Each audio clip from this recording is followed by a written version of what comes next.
Layout ಮನೆಗಳ ತೆರವು ವಿಚಾರಕ್ಕೆ ಸಂಬಂಧಪಟ್ಟಂತೆ ಬೆಂಗಳೂರಿನಲ್ಲಿ ಡಿಸಿಎಂ ಡಿಕೆ ಶಿವಕುಮಾರ್ ಹೇಳಿಕೆಯನ್ನ ಕೊಟ್ಟಿದ್ದಾರೆ. ಯಾರನ್ನು ಓಲೈಕೆ ಮಾಡುವಂತಹ ಪ್ರಶ್ನೆ ಇಲ್ಲಿ ಬರುವುದಿಲ್ಲ. ಮಾನವೀಯತೆಯ ದೃಷ್ಟಿಯಿಂದ ಸ್ಕೀಮ್ ಇದೆ. ಆ ಸ್ಕೀಮ್ನಲ್ಲಿ ಅರ್ಹತೆ ಇದ್ರೆ ಮಾತ್ರ ನಾವು ಕೊಡ್ತೀವಿ. ಅಕ್ರಮವಾಗಿ ಶೆಡ್ ಹಾಕಿದ್ರೆ ಕಾನೂನು ಕ್ರಮವನ್ನ ತೆಗೆದುಕೊಳ್ಳಲಾಗುತ್ತದೆ. ಡಿಸಿಎಂ ಡಿಕೆ ಶಿವಕುಮಾರ್ ಈ ರೀತಿಯಾಗಿ ಹೇಳಿಕೆಯನ್ನ ಕೊಟ್ಟಿದ್ದಾರೆ. ಕೋಗಿಲು ಲೇಔಟ್ ಮನೆಗಳ ತೆರವು ವಿಚಾರಕ್ಕೆ ಸಂಬಂಧಪಟ್ಟಂತೆ ಡಿಸಿಎಂ ಡಿಕೆ ಶಿವಕುಮಾರ್ ನೀಡಿರುವಂತಹ ಸ್ಟೇಟ್ಮೆಂಟ್ ಇದು.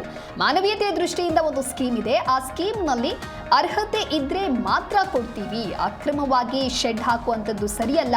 ಒಂದು ವೇಳೆ ಶೆಡ್ ಹಾಕಿದ್ರೆ ಕಾನೂನು ಕ್ರಮವನ್ನ ತೆಗೆದುಕೊಳ್ತೇವೆ ಅಂತ ಹೇಳಿ ಡಿಸಿಎಂ ಡಿಕೆ ಶಿವಕುಮಾರ್ ಈ ರೀತಿಯಾಗಿ ಹೇಳಿಕೆಯನ್ನ ಕೊಟ್ಟಿದ್ದಾರೆ.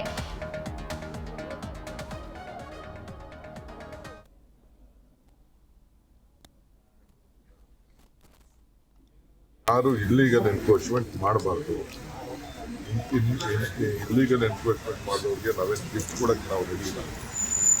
ಅವ್ರ ಮೇಲೆ ಯಾರು ಮಾಡಿದ್ದಾರೋ ಹಳೆ ಕೆಲಸಗಳು ಅದಕ್ಕೆಲ್ಲ ಕೆಲವೆಲ್ಲ ದುಡ್ಡು ಕಲೆಕ್ಟ್ ಮಾಡಿದ್ರು ಮತ್ತೊಂದು ಅಂತ ಹೇಳಿ ಅಲ್ಲಿ ಸ್ಟೇಟ್ಮೆಂಟನ್ನು ಕೊಟ್ಟಿದ್ದಾರೆ. ಕೆಲವು ಮಾನವೀಯತೆ ದೃಷ್ಟಿಯಿಂದ ನಮ್ಮ ಗೌರ್ಮೆಂಟಲ್ಲಿ ಒಂದು ಸ್ಕೀಮ್ ಇದೆ. ಮುಖ್ಯಮಂತ್ರಿ ಹೌಸಿಂಗ್ ಸ್ಕೀಮ್ ಅಂತ ಒಂದು ಸ್ಕೀಮ್ ಇದೆ. ಅದರಲ್ಲಿ ಅಕಸ್ಮಾತ್ ಎಲಿಜಿಬಲ್ ಇತ್ತು ಅಂತಂದರೆ ಕೆಲವುದು ನಮ್ಮವರು ಕೆಲವು ಹಿಂದೆ ಕೆಲವು ಭಾಗದಲ್ಲಿ ವಾರ್ಡ್ಗಳಲ್ಲಿ ಹಕ್ಕುಪತ್ರ ಕೊಟ್ಟಿದ್ರು ಅಂತ ಹೇಳ್ತಾ ಇದ್ದಾರೆ. ಅದನ್ನೆಲ್ಲ ಎಕ್ಸಾಮಿನ್ ಮಾಡೋಕ್ಕೆ ಹೇಳಿದ್ರು.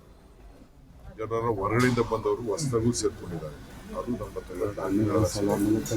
ಜಿನೈನ್ ವೋಟರ್ ಲಿಸ್ಟು ಮತ್ತೊಂದು ಡಾಕ್ಯುಮೆಂಟ್ಸ್ ಎಲ್ಲ ಕರೆಕ್ಟಾಗಿ ಇತ್ತು ಅಂತಂದರೆ ಕೆಲವರಿಗೆ ರಿಹಾಬಿಲಿಟ್ ಮಾಡುವಂಥ ಕೆಲಸ ನಾವು ಮಾಡ್ತೀವಿ. ಯಾರು ಓಲೈಕೆ ರಾಜಕಾರಣ ಮಾಡೋಂಥ ಪ್ರಶ್ನೆ ಬರುವುದಿಲ್ಲ. ಯಾರು ಇಲ್ಲಿಗಲ್ ಎನ್ಕ್ರೋಚ್ಮೆಂಟ್ ಮಾಡಬಾರ್ದು. ಇಲ್ಲಿಗಲ್ ಎನ್ಕ್ರೋಚ್ಮೆಂಟ್ ಮಾಡೋರಿಗೆ ನಾವೇನು ಗಿಫ್ಟ್ ಕೊಡೋಕ್ಕೆ ನಾವು ರೆಡಿ ಇಲ್ಲ. ಅವ್ರ ಮೇಲೆ ಯಾರು ಮಾಡಿದ್ದಾರೋ ಹಳೆ ಕೆಲಸಗಳು ಅದಕ್ಕೆಲ್ಲ ಕೆಲವೆಲ್ಲ ದುಡ್ಡು ಕಲೆಕ್ಟ್ ಮಾಡಿದ್ರು ಮತ್ತೊಂದು ಅಂತ ಹೇಳಿ ಅಲ್ಲಿ ಕೆಲವೆಲ್ಲ ಸ್ಟೇಟ್ಮೆಂಟನ್ನು ಕೊಟ್ಟಿದ್ದಾರೆ.